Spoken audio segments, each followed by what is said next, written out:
নজর রাখবো এই মুহূর্তে বিক্ষোভের মুখে রাজ্যের মন্ত্রী শ্রীকান্ত মাহাতো। গর্বে তার অঙ্গনওয়াড়ি কর্মীদের বিক্ষোভের মুখে মন্ত্রী। একাধিক দাবি দাওয়া নিয়ে সিডিপিওর সঙ্গে দেখা করতে যান অঙ্গনওয়াড়ি কর্মীরা, আর সেই সময় সিডিপিওর অফিসে পৌঁছন রাজ্যের মন্ত্রী। মন্ত্রীকে সামনে পেয়ে ক্ষোভে ফেটে পড়েন অঙ্গনওয়াড়ির কর্মীরা। অঙ্গনওয়াড়ি কর্মীদের প্রশ্ন মানে বিদ্ধ রাজ্যের মন্ত্রী। গর্বে তাই অঙ্গনওয়াড়ি কর্মীদের বিক্ষোভের মুখে মন্ত্রী।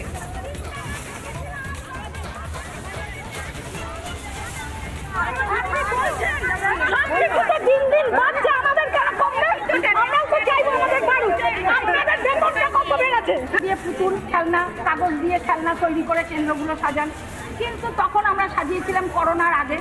করোনার সময় ওনার ওপরে ডিপিও আছে, ডিপিওর ওপরে জেনারেল সেক্রেটারি আছে, তার উপরে মাননীয় মুখ্যমন্ত্রী আছেন।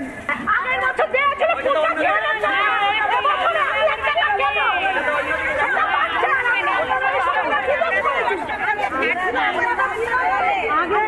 আমরা 3 মাস দিন সবজি খাওয়ালে 1 মাসের দিন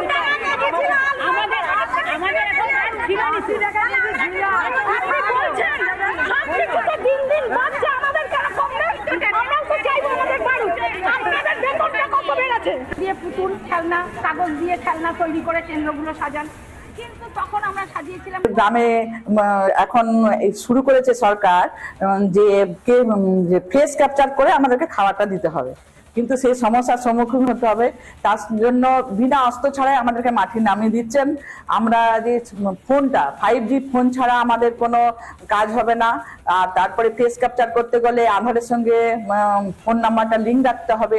সেই বিভিন্ন সমস্যা নিয়ে আমরা স্যারের কাছে একটা ডেপুটেশন দিয়েছি যে আমাদেরকে আগে অস্ত্র দেওয়া হোক, তারপরে আমরা আমাদের ফিল্ডে কাজ করব।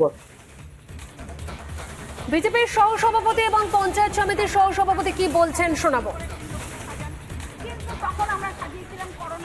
কাটমানি ছাড়া কিছু হয় না, এবং সর্বস্তরে যেভাবে কাটমানি হয় সেটা তার প্রকৃষ্ট উদাহরণ গর্বেতা।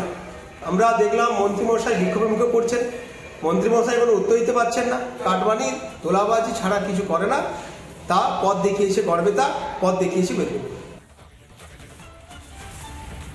বিক্ষোভ দেখায়নি, আর বিধায়ককে জানায়নি। হলো বিধায়ক এসেছিল, বিধায়ক গোয়ালতোড় প্রোগ্রাম ছিল, বিডিও অফিসে এসেছিল, এসে ক্যান্টিনে মানে খাবারের ব্যবস্থা করেছিল, ক্যান্টিনে খেতে গেছিল। ফেরার সময় বিধায়ক নিজেই তাদের কাছে গিয়েছিল, তাদের বক্তব্য শুনেছে। তারা বিধায়ক বলেছে যে বক্তব্য আমি উপরমহলকে আমি টেস্ট করবো। হেসে হেসে টেসে কথাটা হয়েছে তাদের সঙ্গে। হ্যাঁ, মানে কোনো কমপ্লেন আকারে তাকে লিখিত জানায়নি। মন্ত্রীকে সামনে পেয়ে যখন বিক্ষোভ দেখাচ্ছেন অঙ্গনওয়াড়ির কর্মীরা, সেই সময় অঙ্গনওয়াড়ি কর্মীদের হুমকি তৃণমূল নেতার।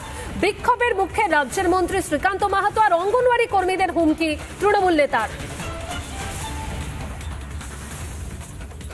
যখন ফরেন্সিক রিপোর্টটা বাড়ায় যে আমার মেয়ে খুনো নয়, রেপও নয়, তো সেখানে আমরা বুঝতে পারলাম যে এখানে কোনো পুলিশের গাফলাতি আছে। তা আমরা 7 বছর কেন অপেক্ষা করে আছি? সরকারের উপরে একটা বিচার পাওয়ার আশায় তো। এইরকম কি প্রত্যেক মা কি কাঁদবে? এটা কি সরকার দেখতে চায়? তার এটা কি ভালো লাগছে? পুলিশকে পলিটিসাইজ করার ফলে যে অসুবিধাগুলো আমরা দেখতে পাচ্ছি, আসল যে দোষী সে যদি কোনো না কোনোভাবে সে ইনফ্লুয়েন্সিয়াল হয়, তার কোনো শাস্তি সাজা পুলিশের চার্জশিটে লেখা থাকে না।